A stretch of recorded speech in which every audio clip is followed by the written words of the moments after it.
Good morning, and so glad to be back, and I'm looking forward to doing this week with you because we're moving on from the whole in the kitchen and the heat and all of that into baking and how it's a science.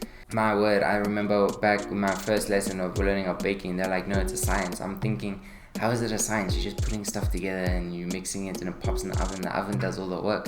But there's actually a lot of stuff to understand behind it, which is what we're going to look at. And we're going to look at the 5 categories that really are going to define your baking ingredients. And the first one we're going to look at is stabilizers. And a stabilizer is any product that helps develop a structure or framework. This includes eggs and flour.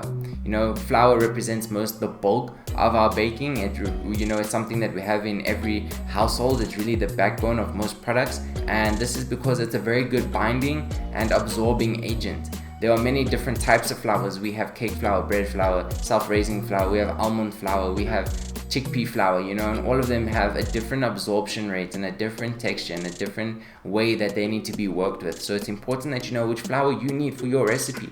Whether you are making macaroons and you need almond flour, or whether you're making a cake and you need cake flour, or whether you're trying to make banana bread and your recipe calls for self-raising flour, understanding what's the difference, what's in the self-raising flour that's not in cake flour. We're talking about the baking soda and the yeast.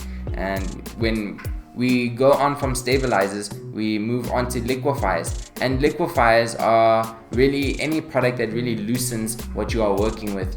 This is including your water, your milk, your butter that you melt, which is your fat, and your sugars.